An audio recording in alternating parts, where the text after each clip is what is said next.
Hi everybody, John Melody here from Pick 6. I'm here at Fatheads Brewery, their new brewery, which hasn't opened yet, so you're getting a sneak preview just outside Cleveland. I'm here with Katie from Pick 6, Joe, who's the head cellarman from Fatheads, and Sarah, who is the main guru when it comes to marketing and sales and so on for Fatheads. So we're excited to be here. It is tremendous. We just had a tour. The facility is enormous. It's fantastic. They're doing all kinds of cutting edge, great things here, and it's very, very exciting to see it.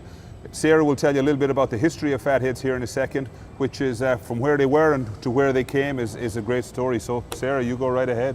Yeah, so we kind of have an interesting history. It's not typical of a brewery. So we actually started in 1992 in the south side in Pittsburgh, so not super far from your neck of the woods.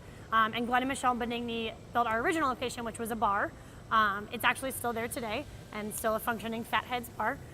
They had a handful of tap handles that were imports and a little bit of craft, and Glenn was always calling breweries and being like, please come bring your beer to us, we want to distribute it, and kind of the people that ignore and that annoy me now in my job where I'm like, okay, fine, calm down.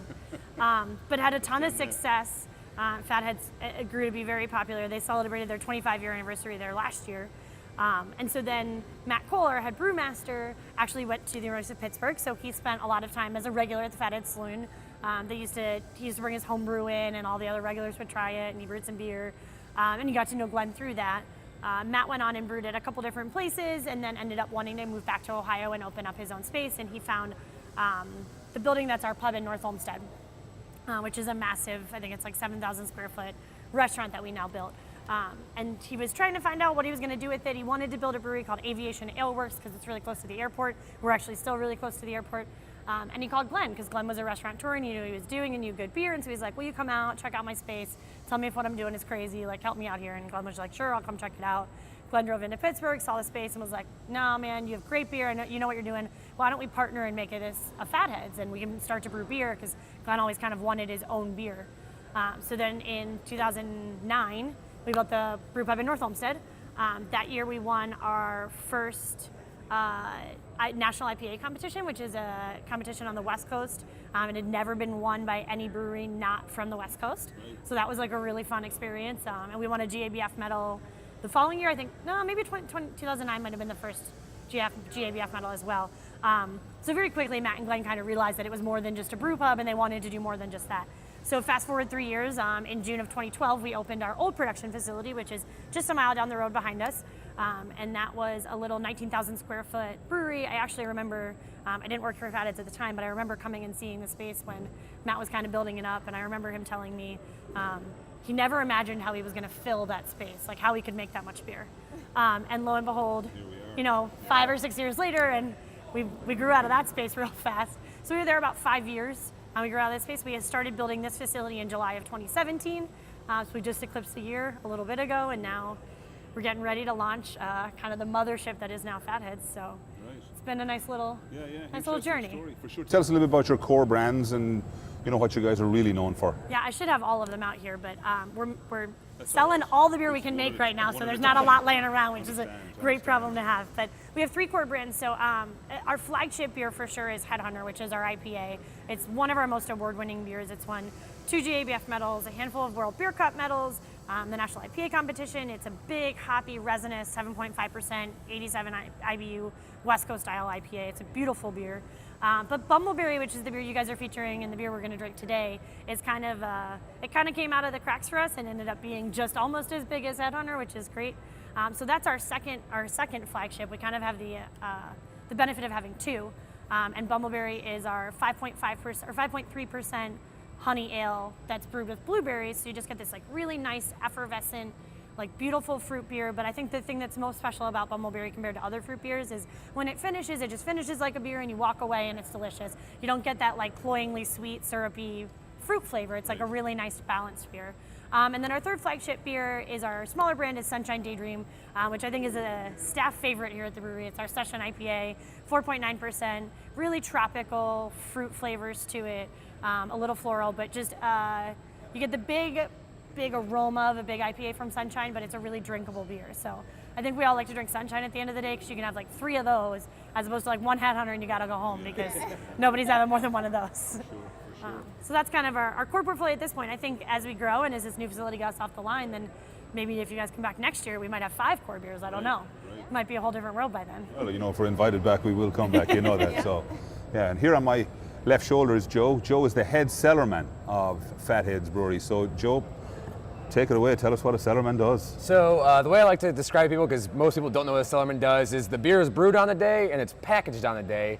Everything else in between happens in the cellar. So it's washing fermentation, cleaning your tanks, transferring beer, dry hopping, which is big with the American IPA, fan favorite, whatever. Fan favorite. Yeah. Yeah, it works, yeah. Any kind of adding fruit additives, pumpkin additives, things like that. Most of that happens in the cellar, as well as barrel aging and filtration, stuff like that. So it's kind of a catch-all for everything in the middle between brewing and packaging. And all along, I always thought that the brewmaster did all the work. He thinks he does. Yeah, For sure. yeah. Loud and clear on that one, Joe. Yeah. So, have you been with Fatheads for a long time? Yeah, I'm going just over 4 years now. So I started up a year into the old production facility and carried us through the transition. So you've been along for the ride. Good for you. Yeah. Good stuff. Katie, tell us what we got on tap all month long at all locations, all things you pick 6. You pick 6. Here we go, guys. Obviously, for August, we will have the Bumbleberry on tap at all locations. We're going to sample that here as soon as somebody gets me a bottle opener so I can open these bottles. We're going to have one, I promise. With this beer, to let you guys know, we will be serving these with fresh blueberries to accent the wonderful aromas and taste of this Bumbleberry. So we're going to sample it. And it's So I can really get 'em cool open? because when you put the blueberries in it, because of the carbonation of the beer, the blueberries will kind of oscillate, kind of like a lava lamp. They kind of party in the glass. So it's a fun little party trick. So we're going to have dancing blueberries all Dancing- month long. dancing blueberries all month long. Okay, something to look forward to. It's like the Grateful Dead dancing bears, but blueberries. It's going to be amazing. Plastic cups are not super friendly. I'm trying, Sarah. I told you, I was like, if we were up and running and we had a full bar, we'd be in a fancy position. But you guys get the sneak peek, which means we're scrounging for cups and bottle openers and all the stuff you need. And it is. It's fantastic to get a little bit of a Amazing kind of sampler a, here. you know, a little bit of a preview here. Slated for opening at the end of next month. The end of next month is what we're hoping for. But I mean, as you guys know, opening restaurants is challenging. Yeah. so. You never give anybody an opening date No, because you absolutely not. give them a proverbial stick to beat you with when you don't make that date. So But we're absolutely. sitting at one of the corner pieces of the restaurant, which we're really excited about. This is going to be our tree table. So it won't sit right here, but yeah, you see the big hole, but we'll sit a little bit further back, but we're actually going to have a live tree in the brewery. It's sort of, Matt, our brewmaster, is a big mountain biker. He's a big outdoorsman. Glenn, our other owner, is a big hiker. So there's kind of like a lot of like environmentally friendly, super outdoorsy people that work here. So when someone pitched the idea of putting a tree in the brewery, they both jumped on it. So I'm waiting for when the garage doors are open and then we have birds. That's like, that live in the tree. I'm excited about that part. All right, we're going to sample the sample? old Brewery. Yeah. So cheers, guys. Cheers. Yeah. Thanks Thanks for again having us. Yeah. And these came off the line like an hour ago. Yeah, I gave you guys a sneak preview on a couple of our social media channels. We did see the bottling line, and we were fortunate enough to catch it while they were bottling the Bumbleberry. So this is a freshly bottled batch As fresh as it that gets. we are sampling. So, Joe, you want to tell us a little bit about the? Sure, absolutely. Bumbleberry? So Bumbleberry, the exact alcohol content I'm not sure of. 5.3. So it's on the lower side. It's real sessionable. For me, it's the perfect warm weather beer. It's all about, it's too hot. You don't want something filling. You don't want something heavy. Here's something light. It's got a little bit of fruit to it, so it's a little acidic, goes down easy, not too thick. And then the honey is not too strong, which I think a lot of people hear honey like, oh, it's gonna be way too sweet, way too sweet. Most of that ferments out. That's fermentable sugar. So that all ferments out before it even hits the bottle. It really actually adds a dryness to it. It's the opposite of what you would expect. So it's a super well-balanced beer, and like I said, perfect for a warm day. Perfect. So we have a lot of good things going on for the month of August. You can check out a lot of stuff, like Katie says, on social media, but also on upick6.com. And what else? What am I missing? What should people know about Fatheads? What do you guys want people to know about Fatheads that people really don't know? I mean, what I thought was interesting is, as big as I think you are, right now you're just in 3 states. And when you see the volume that you're making, it's obviously tremendously popular, and you guys are doing great things. So give us an inside scoop here. Inside scoop. I mean, yeah, I think a lot of people, in a good way, we have kind of a national reputation, but we are a fairly small regional brewery. We only distribute in Ohio, Indiana, and Pennsylvania at this point, although we will be expanding that. I think, my inside scoop would be, I think we're most well known for all of our hoppy beers, and that's kind of what people go hand in hand with.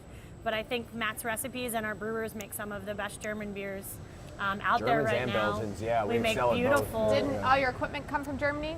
All the equipment came from Germany, yeah. And we looked at those open fermenters. We make a beer called Goggelfager Hefeweizen that I think is one of our best beers. And so I think just for Fatheads, but I think any brewery, it's always good to look beyond, beyond what's popular and beyond what the normal is, and try the other stuff. And I think Bumbleberry is also a good example of that. We sell a lot of it, but people would call it a hoppy beer. But one of our biggest beers is a blueberry honey ale that everybody loves. I wore my blueberry shirt today too because You of did, it. it's Yeah. John wore his. Complete accident, I can tell you. Yeah, complete accident. No, we need some All right. Bumbleberry shirts. There you go. There you go. So, anything else? Parting words from you, Joe? No. I know you got to work. He came to the table sweating. Yeah. I mean, literally, he just came down from the tanks. He's working hard, getting it done. No, we're excited to be open. Happy to see everybody. Hopefully everybody comes for the opening. And we're a big brewery now, but we're still just a bunch of local guys making beer. So come hang out. Then we'll send a bunch of new beer to Erie for you guys. Yeah. And sell all your customers. Absolutely. Erie and beyond, right? All the places. So looking forward to that. Like we say, it's Bumbleberry will be on all 4 locations all month long, in addition to a couple of other Fatheads products. We got some specialty stuff from them as well that other people won't have. So we're very, very excited. Like I said, some good prizes, some good giveaways. Talk beer, taste beer, enjoy beer. Everybody knows the drill, and that's it, really. Yep, just stay tuned for updates from me on all our social media channels, Facebook, Instagram, and Twitter. And always feel free to check back for our beer tastings and events on upick6.com for any updates and contests and giveaways. And stay tuned for August, guys. Okay. Cheers. Over Cheers. and out. See you from Fatheads.